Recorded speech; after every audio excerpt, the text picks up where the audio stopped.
Let's focus on the Lord. Mag-focus tayo sa Panginoon at alisin muna natin ang ating mga mga thoughts na parang nagbabother sa atin, at least for now. Just listen to the Lord, mag-focus tayo sa Kanya. Let's open our hearts, I open my heart to the Lord. I open my heart to His joy and His peace. And I hope and pray that you would also do the same.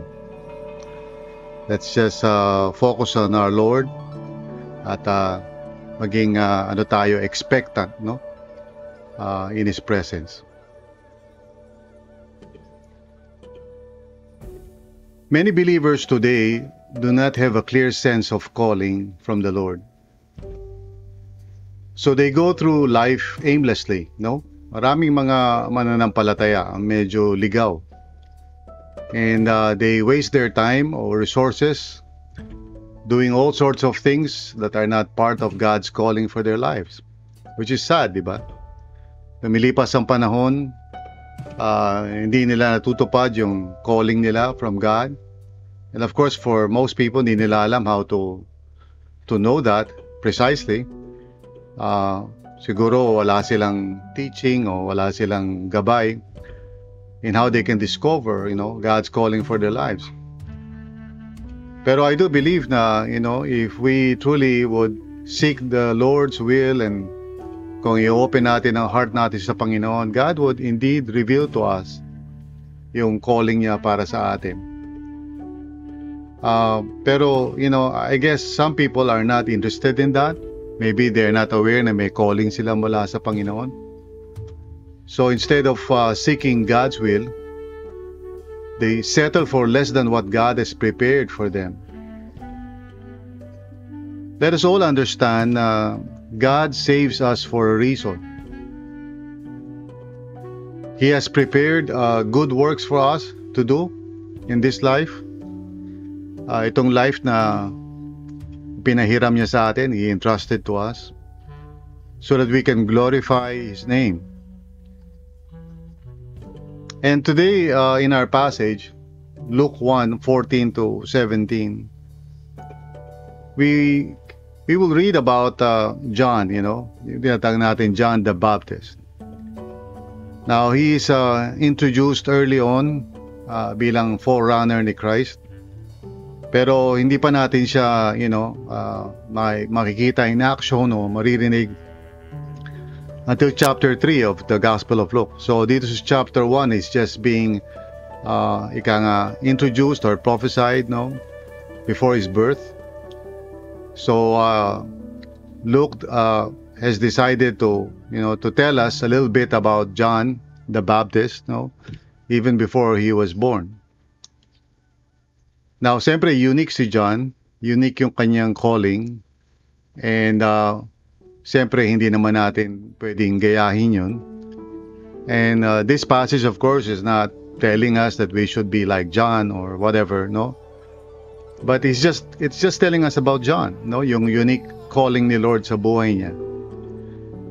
And I think as we meditate on this passage, we can see yung elements of God's calling. Now, we can apply also sa buhay natin. We can also seek and pray and ask God to help us discern itong mga elements na to, because yung elements of God's calling is really consistent yan, kahit hindi lang kay John the Baptist, but for everyone else.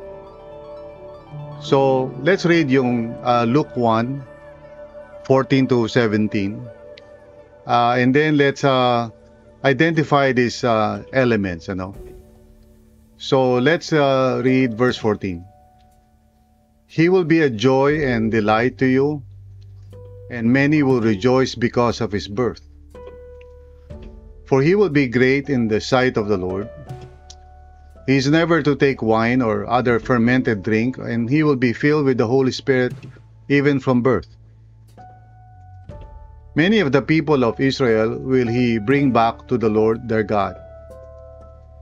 And finally, verse 17, and he will go on before the Lord in the spirit and power of Elijah, to turn the hearts of the fathers to their children, and the disobedient to the wisdom of the righteous, to make ready a people prepared for the Lord. Tayo po ay manalangin, and let's open ourselves to the Lord as He speaks to us through this passage, especially in relation sa ating calling, because the Lord doesn't want us to waste time and waste our lives. Instead, He wants us to fulfill yung calling na yun sa buhay natin. So let us pray. Father, we thank You and praise You for Your grace upon us, for saving us, for rescuing us, for revealing to us Your Son, our Lord Jesus, so that by believing in Him, we can have a new life.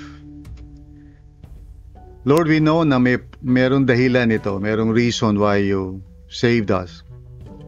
And it's not just simply for us to go to heaven, but to do the good works that You have prepared in advance for us to do. I know, Lord, na marami siguro sa amin ngayon dito sa daily devotional ang hindi pa sure o hindi pa nila alam, hindi pa malinaw sa kanila ano yung calling Mo sa buhay nila. And I know na, Lord, na that can sometimes be frustrating. But I pray, O Lord, that You would encourage each one. At alam ko na kapag kami ay open and willing to listen and to seek Your will, that You would reveal, Lord, yung calling na yun sa amin. So maraming salamat po, and I pray, Lord God, na You would guide us dito sa aming devotions, and that You would speak to us here through the story of John the Baptist. Maraming salamat po, Panginoon. Thank You, Lord. In Jesus' name, Amen and Amen. So what are the elements of God's calling? Yun ang gusto kong pag-usapan natin sa ating devotions ngayon. Ano ba yung mga elements niyan, no? There are three elements, no, that we can see from this story about John, no, which is true not just for him, but for all of us, for everyone else, no? Those who call upon the name of the Lord, lahat tayo may calling from God. Iba-iba yan, hindi tayo pare-parehas.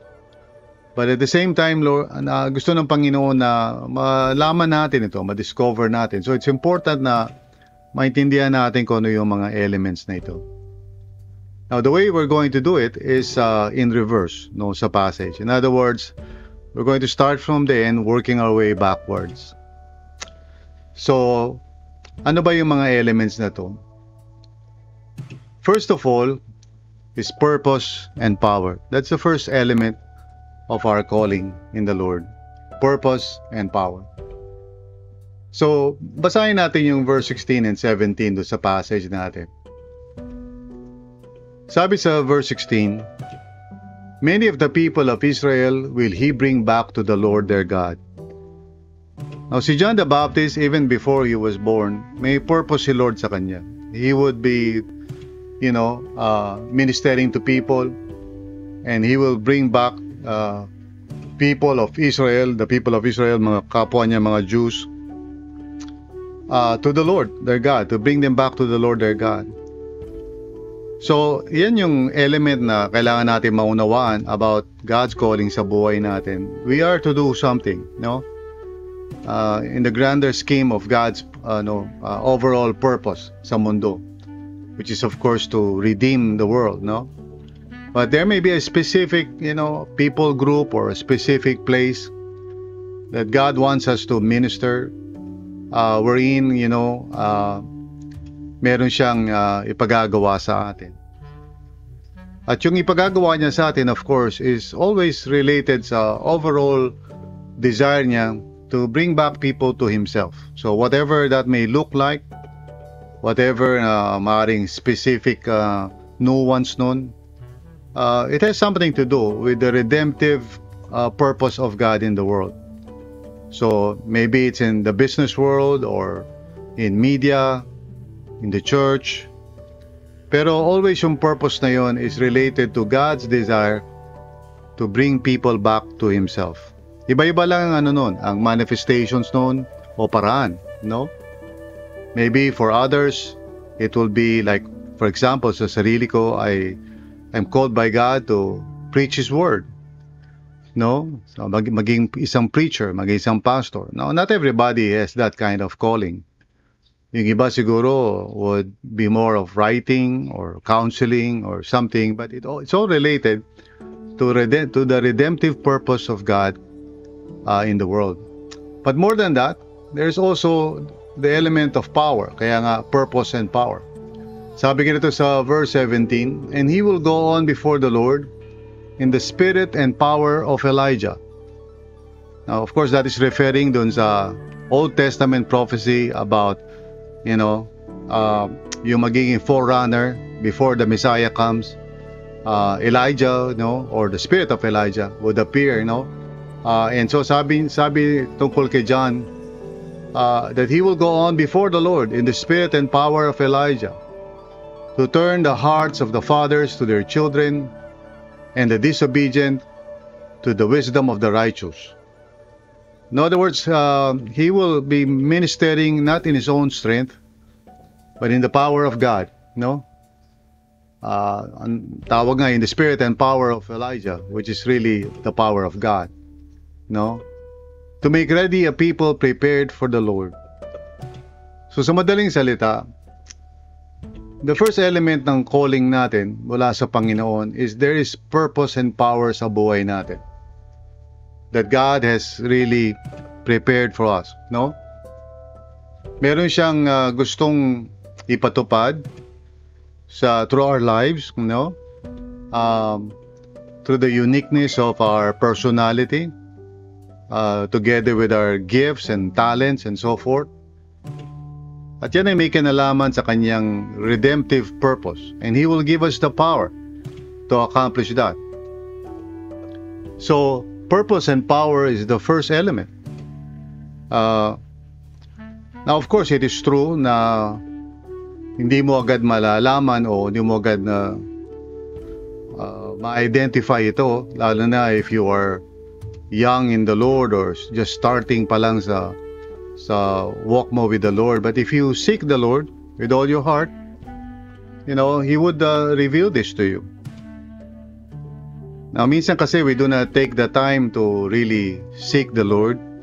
Kaya, of course, God could not speak to us and reveal to us kung ano yung calling niya para sa atin, yung purpose niya sa atin. Again, for some, this may come as a parang instant na experience. Like, for example, the Apostle Paul, nagkaroon siya ng ganong experience, yung talagang nireveal na agad sa kanya kung ano yung purpose niya. At the same time na siya ay na-convert, So, doon sa road to Damascus, para magkasabay na yung kanyang, calling to salvation, as well as yung calling niya sa ministry na pagagawa sa kanya ng Panginoon. So, for some people, in rare situations, malalaman mo talaga yung purpose mo, early on, God would just reveal that to you. For others, and for most people, I believe, it's really going to be, a time-related, matter. Which leads me to the second element, which is process. Okay? Now, if we go to verse 15, like I said, medyo paatras tayo dito sa ating pag-expound on the Word of God. Sabi sa verse 15, "For he will be great in the sight of the Lord." So it's talking about a process. Eventually, he will be great. He will not be great agad, but he will be great, eventually in the sight of the Lord, In fact, in chapter 3 ng Gospel of Luke, we find, eventually, nung siya ay adult na, the word of the Lord came to him.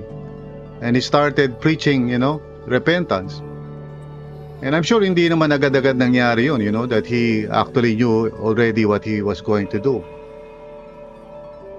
Also, sabi sa verse 15, he is never to take wine or other fermented drink. So, he would go through, a process of discipline sa buhay niya. And the Bible says, and he will be filled with the Holy Spirit even from birth. So there will be some unique experiences that he will go through in life, which will reveal or show na may purpose si Lord sa buhay niya. And this is what I mean by process. Okay?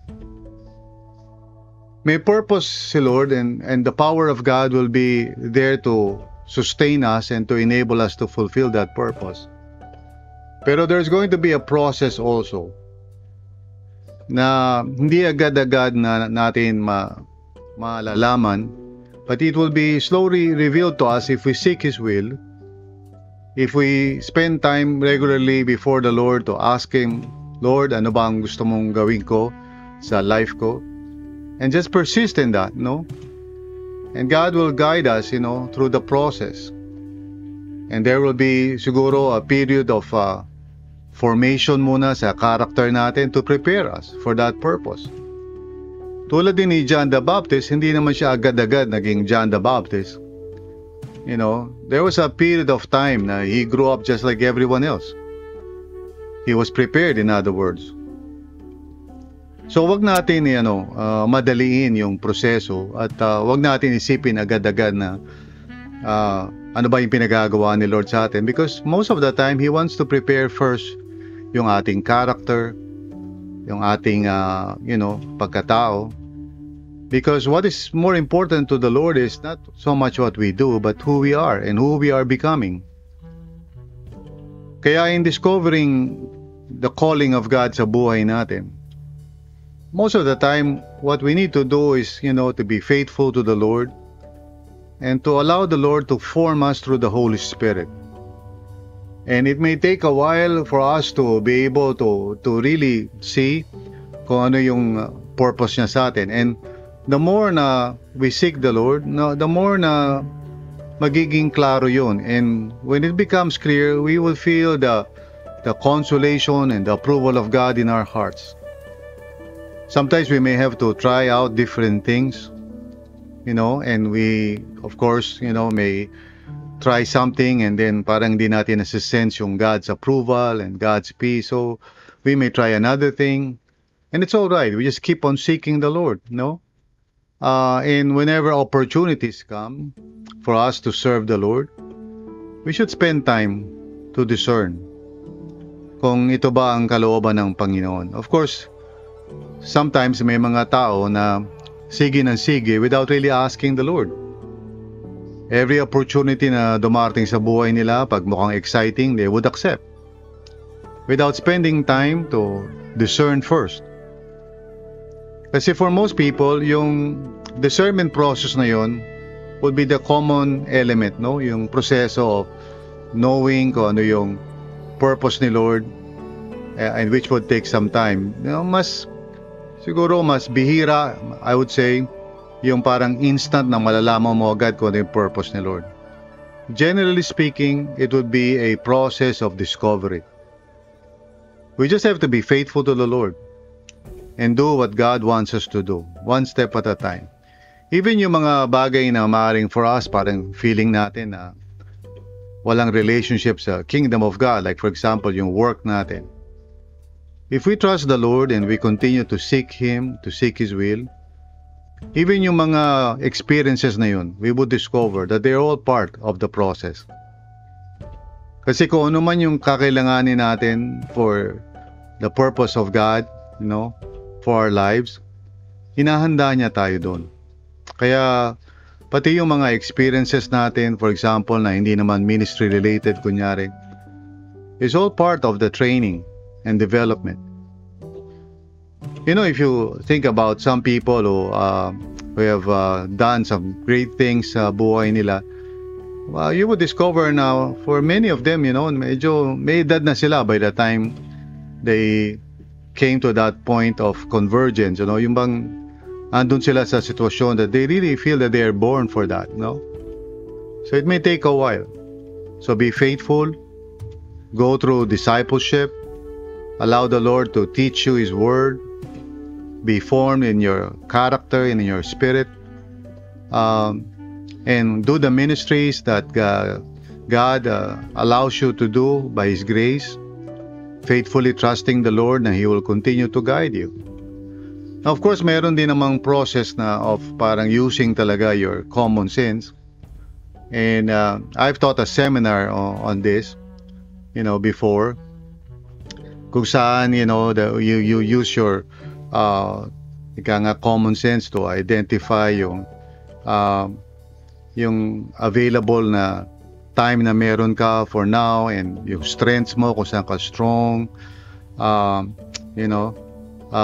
then, other things that you can evaluate for you to be able to have a clearer, perspective. So that would be parang a way of discovering yung purpose mo or calling mo over time. Pero generally, kailangan patience talaga. And then, a third element, which is very important, is people. So we go back to verse 14. Sabi sa verse 14, He will be a joy and delight to you, and many will rejoice because of His birth.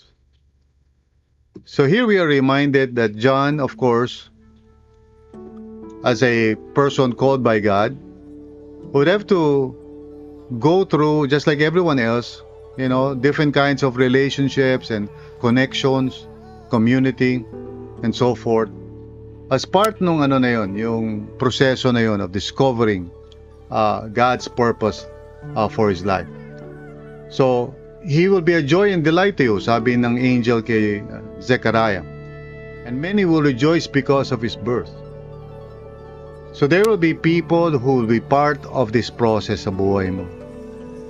There will be mentors, companions, and so forth, who will accompany you sa journey na yan. That's why very important in discovering God's calling to be part of a community of faith. Kasi yung mga tao rin na yan, ang gagamitin ng Panginoon to clarify yung purpose mo sa buhay. They will be your feedback loop.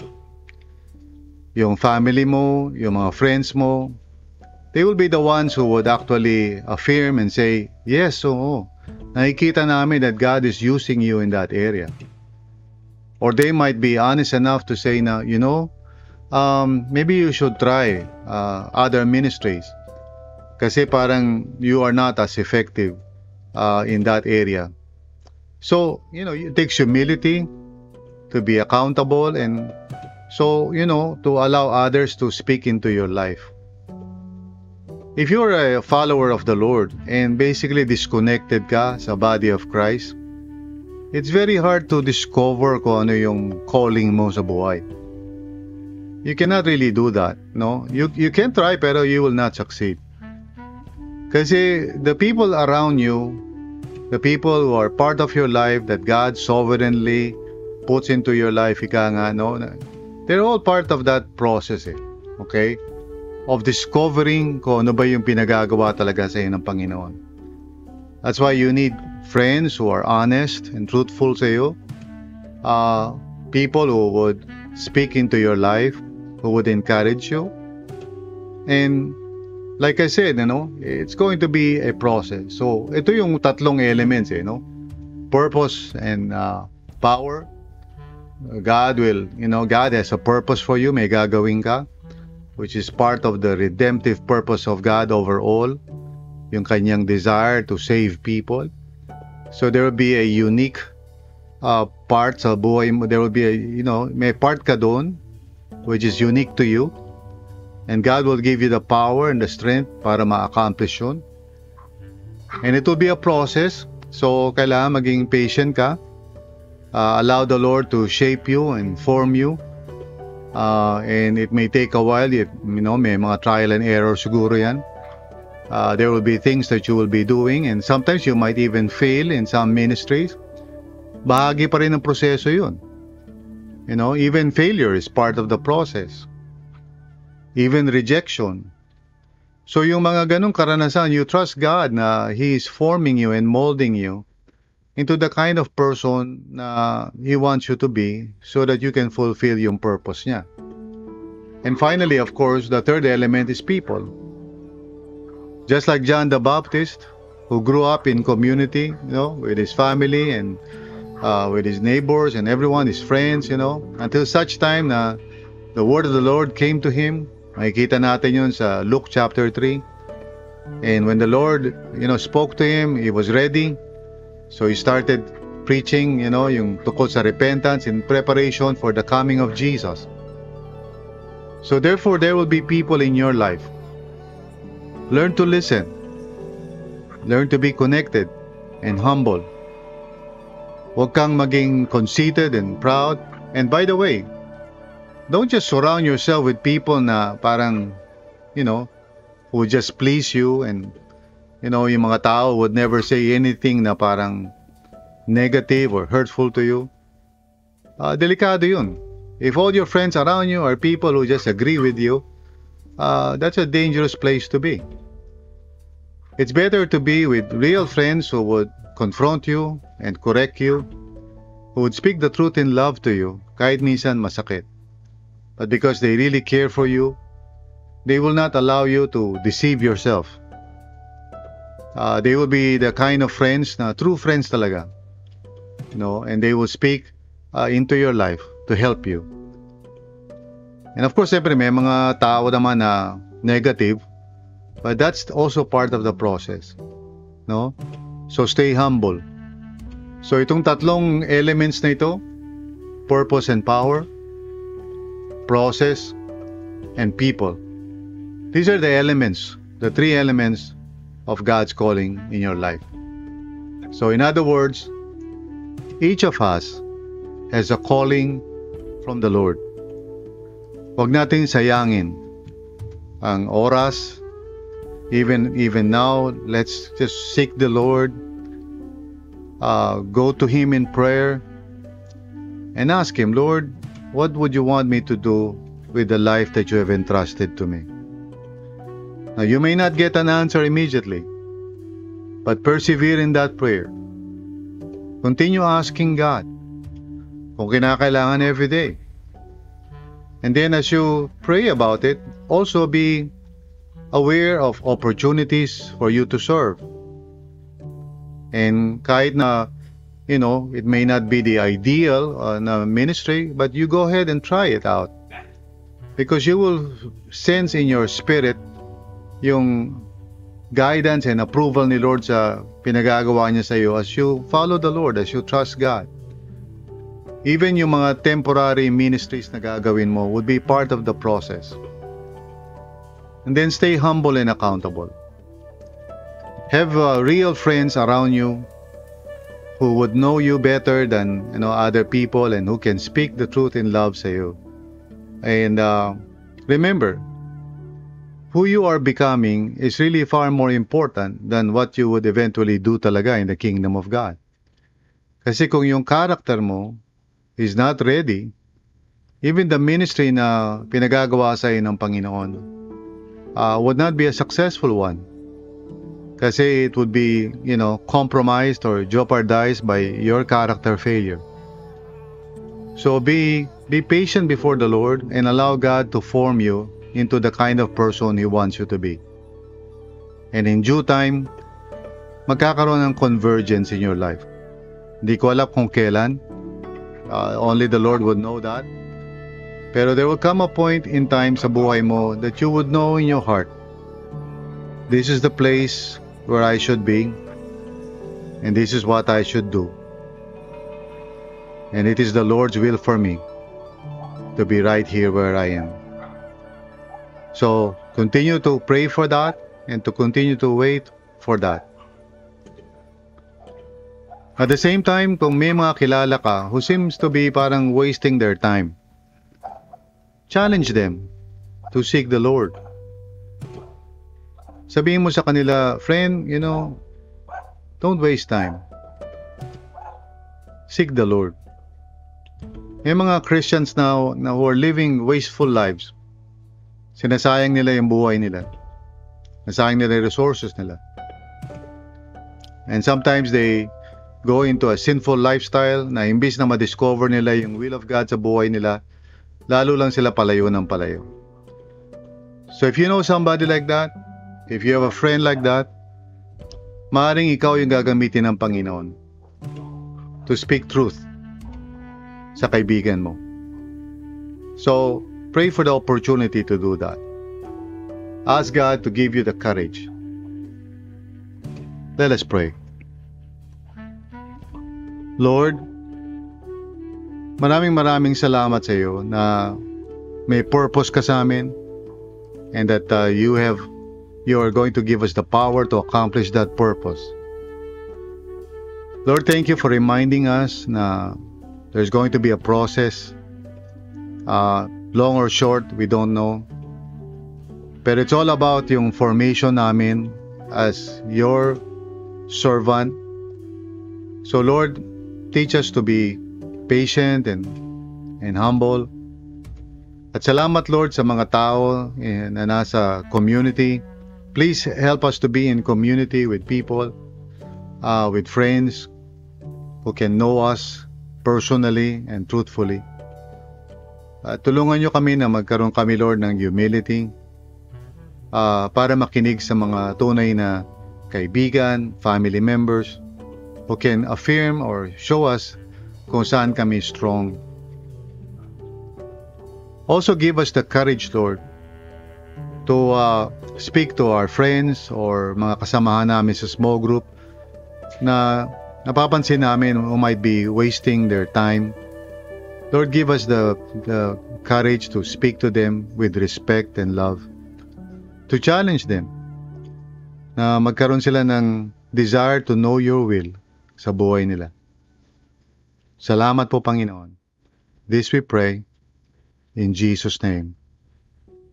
Amen and amen.